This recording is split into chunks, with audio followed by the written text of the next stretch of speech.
ঘুম থেকে ওঠেনি, বাড়ির কাজ কে করবে? ওর বাপকে যেটি চাকর রেখে গেছে নাকি যে তারা এসে করবে? মা, কাল থেকে আমার ভীষণ জ্বর, মাথা যন্ত্রণা করছিল, তাই উঠতে পারিনি। মাথা যন্ত্রণা করছিল, খাওয়ার বেলাতে যন্ত্রণা করে না?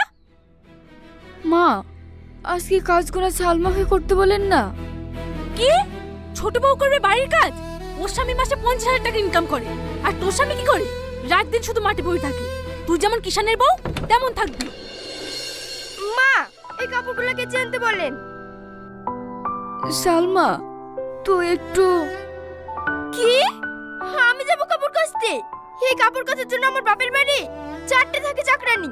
তোর মতন আমি ভিখারির মেয়ে নাকি? ঠিক আছে সালমা, তোকে বলাটা আমার ভুল হয়ে গেছে।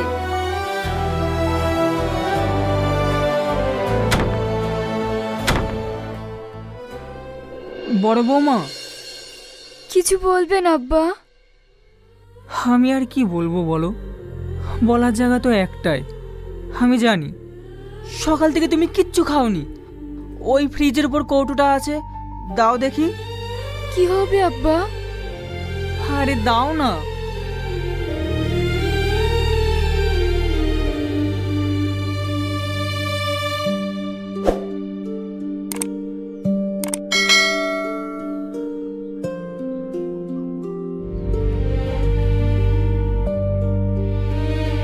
এটা রাখো। আমি জানি তোমার শরীরটা কাল থেকে খুবই খারাপ, একটা ওষুধও তোমার পেটে পড়েনি। তুমি অচল হয়ে গেলে এই সংসারটাই যে অচল হয়ে যাবে। এই টাকাটা বাবুকে দেবে, তোমার জন্য ওষুধ নিয়ে আসবে। টাকা লাগবে না আব্বা, এমনি ভালো হয়ে যাবে। আপনি এই টাকাটা দিয়ে সময় অসময়ে কিছু কিনে খাবেন।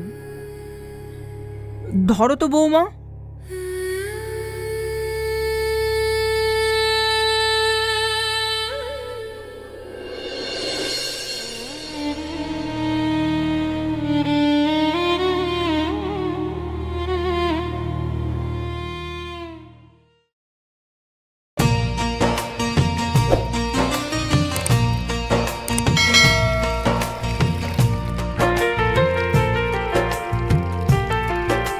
ভাবি, সব সময় দেখি তুমিই কাজ করো, ছোট কাজ করে না। কি গো ভাবি, কিছু বলছো না যে? কি বলবো? না না, সব ঠিক আছে। কিচ্ছু ঠিক নাই।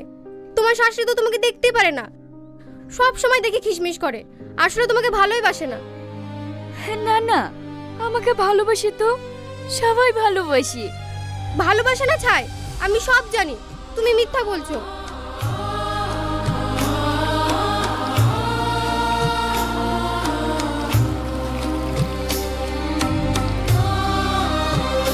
কি গো শ্রাবণী, রাতে তোমার জ্বরে গা পুড়ে যাচ্ছিল, আর তুমি এখন পানিতে কাপড় কাটছো? ও কিছু হবে না, জামা কাপড়গুলো ময়লা হয়েছিল তো তাই। যাও বাড়ি যাও তো। হ্যাঁ হ্যাঁ, আর একটা কাপড় আছে, কেচে বাড়ি চলে যাচ্ছি।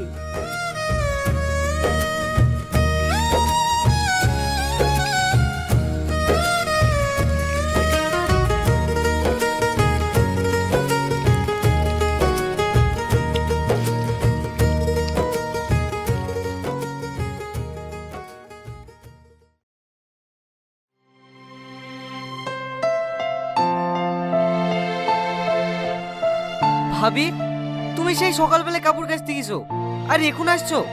তুমি জানো না আমি খেয়ে অফিস যাব? আমি এই কাপড় কটা মেলে দিয়ে খাবার করে দিচ্ছি। জমিদারের পিঠে খাটে আইস গেছে, ও জানে না খাবার করতে হবে, খেয়ে আবার শাহিন অফিসে যাবে। হ্যাঁ হ্যাঁ, ওটা তো মেশিন, মেশিনে তো ডিজেল লাগে, আর ওটাতে তো তাও লাগে না। বুড়োর আবার দৌদ উঠলে উঠেছে, কাজ ও করবে না তো ভূতে করবে নাকি? কেন, বাড়িতে আর একটা বউ নেই? কি? ছোট বউকে রান্না করতে বলছো তুমি? কেন, ছোট বউ রান্না করলে কি ওর গায়ে ফুসকা পড়ে যাবে নাকি? মা, আজকে আমার ভাবি গেলে বেড়াতে আসবে, ও খাসির মাংস আর পমফ্রেট মাছ খেতে খুব ভালোবাসে। ও চিন্তা তোমাকে করতে হবে না। মা, আমি তোমার বৌমার কাছে টাকা রেখে গেলাম, রিয়াজ আসলে ওকে বাজারে পাঠিয়ে দিও। ঠিক আছে, রিয়াজ আসলেই আমি ওকে বাজারে পাঠিয়ে দেব। তাহলে মা, আমি বাইরে হোটেলে খেয়ে নেব, আমি এখন আসছি।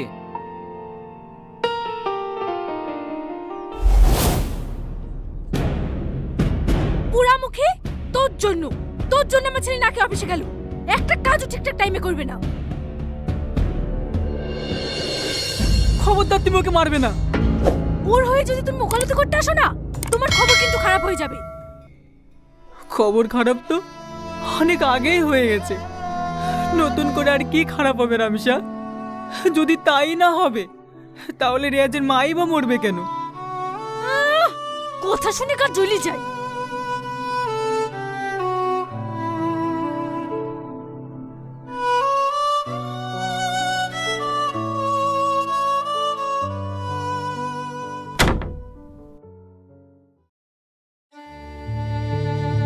তুমি এগুলো নিয়ে কোথায় যাচ্ছ? রাখো তো। আমার মাকে দুটো দিয়ে আসি। রাখো বলছি। মা তোমাকে এত ভালোবাসে, একটু দিলে কি হবে? মা আমাদের ভালোবাসে না, ভালোবাসে আমাদের টাকাকে। আজকে তোমার ইনকাম বন্ধ হয়ে যাক, মার ভালোবাসাও বন্ধ হয়ে যাবে। কিন্তু কোনো কিন্তু নয়, তুমি খেয়ে নাও তো, আগে আপ পরে বাপ।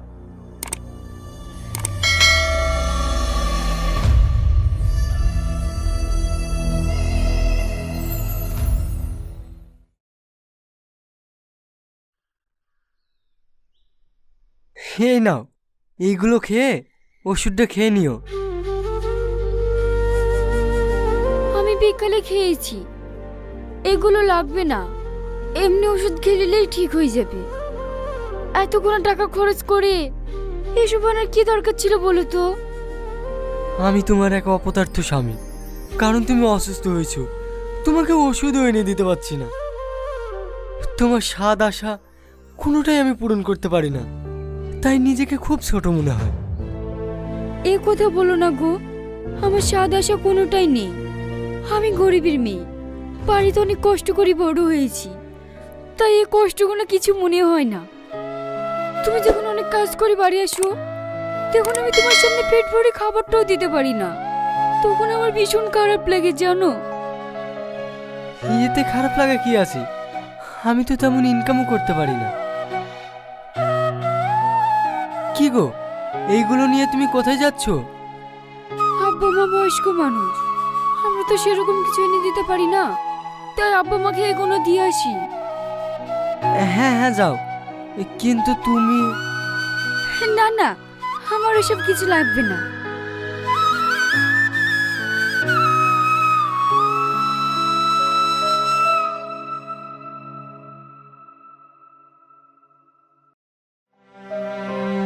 শরীরটা খুব ব্যথা করছে। শরীর তো ব্যথা হওয়ার কথা না, ব্যথা তো হওয়া দরকার তোমার মুখে। কেন আমার মুখ কেন ব্যথা করবে? সারাদিন যেভাবে বড় বউকে মুখ ঝাক্কা দাও, সারাদিন তুমি শুধু আমাকে চিল্লাতে দেখো। এই তো আবার শুরু হয়ে গেল। মা, এগুলো আপনারা খেলিয়েন। ওসব তুমি নিয়ে যাও, আমি কারোর কিছু খাবো না। মারে, তুই নিয়ে যা।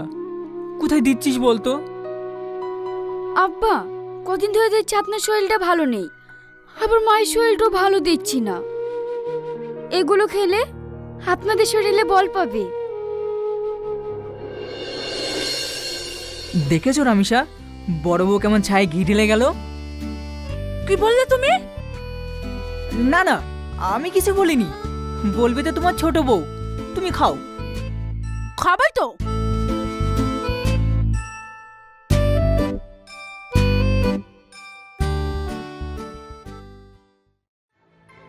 এখন পর্যন্ত আমার ঘরে চা গেল না, এখন বেলা 8টা বাজে, ম্যাডামের বোধহয় এখনো ঘুমই ভাঙেনি। কি হয়েছে সালমা? আপনার বড় বউ জানে না আপনার ছোট ছেলে সকালবেলায় বেডটি খায়, এখনো পর্যন্ত পৌঁছায়নি। এই তো হয়ে গিয়েছে, জানিয়ে যাচ্ছি। তোমাকে জানিয়ে কোনোদিনই যেতে হবে না, প্রতিদিন লেট হয় কিভাবে? তুমি জানো না শাইন বেডটি খাই? মা, মেঘা ঘুম থেকে উঠে ওর মাকে খুব জ্বালাচ্ছিল, তাই চা করতে একটু লেট হয়ে গেছে।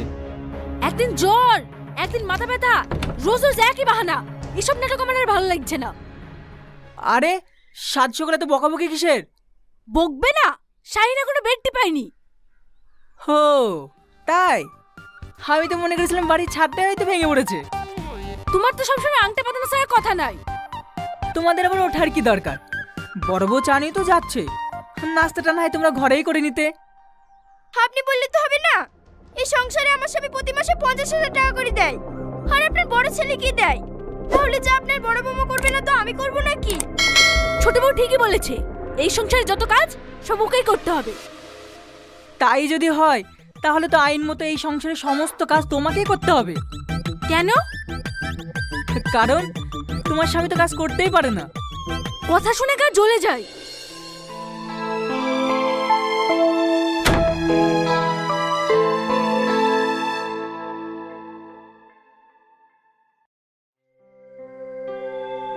মা এখনো ওঠোনি যে? তুই যা, আমাকে জ্বালাসনি। আমার শরীরটা খুব খারাপ করছে। তা না করলে তো এতক্ষণ বড় বউ করে চিৎকার করে বাড়ি মাথায় করে তুলতো। তুমি শুধু আমাকে চিৎকার করতে দেখো।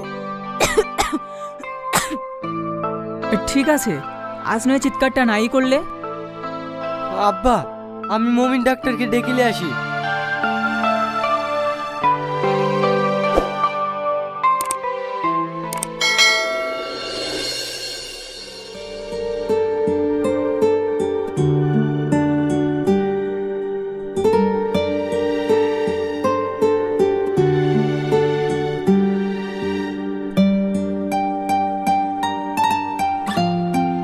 এ তো খুব সিরিয়াস কেস বলে মনে হচ্ছে। আপনি এক কাজ করুন, কোনো এক সার্জেন ডাক্তার দেখে নিন, তাহলে খুব ভালো হয়। ঠিক আছে ডাক্তারবাবু, এই নিন আপনার ফিজ।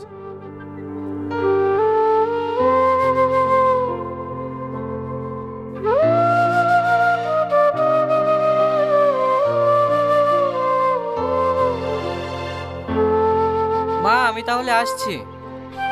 যাবি তো? যাকে মামা করে ডাকছিস তাকে টিকিয়ে রাখতে গেলে তো চিকিৎসা করতে হবে। কেন, ডাক্তারবাবু ঔষধ দেয়নি? ঔষধ দিয়েছে, কিন্তু বড় কোনো ডাক্তারকে দেখাতে বলেছে। আব্বা আমি একটু ব্যস্ততার মধ্যে আছি, তোমরা ম্যানেজ করে নিও। এখনো দাঁড়িয়ে আছো? তুমি যে বললে তাড়া আছে। হ্যাঁ হ্যাঁ যাচ্ছি।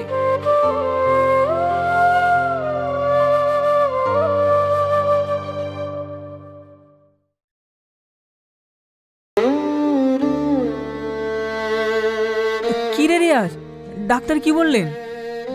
আব্বা মায়ের হাড়ের অবস্থা খুবই খারাপ, ইমিডিয়েটলি অপারেশন করতে হবে, তা না হলে মাকে বাঁচানো যাবে না। অপারেশন করতে হবে? সে তো অনেকগুলো টাকার ব্যাপার। হ্যাঁ প্রায় 4 লক্ষ। 4 লক্ষ? হ্যাঁ এতগুলো টাকা? আব্বা ইয়ে নিয়ে তুমি চিন্তা করো না, শাইনকে বললে ও ঠিক একটা ব্যবস্থা করে দেবে। চলো এখন বাড়ি চলো।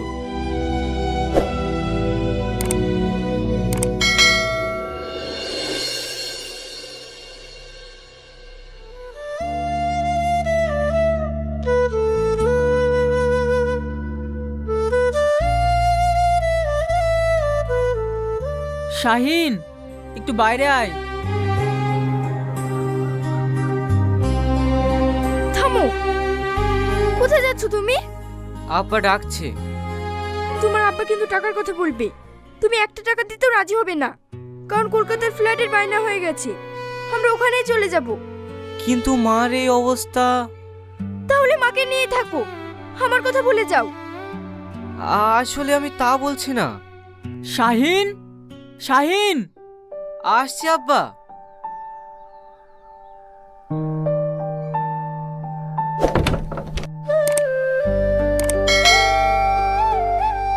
বলো আব্বা। বলবো মানে? তুই তো সবই জানিস, তোর মার অপারেশন করতে 4 লক্ষ টাকা লাগবে। তুই যদি না, আমরা 1 টাকা দিতে পারবো না, কারণ আমরা এই বাড়িতে থাকছি না। এই বাড়িতে থাকবি না মানে? কোথায় যাবি তুই? কলকাতা, আমরা একটা ফ্ল্যাট নিয়েছি, আজকের পর থেকে ওখানেই থাকবো। ফ্ল্যাট নিয়েছিস ভালো কথা, তাই বলে এই বাড়ি ছেড়ে যাস না।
Amen.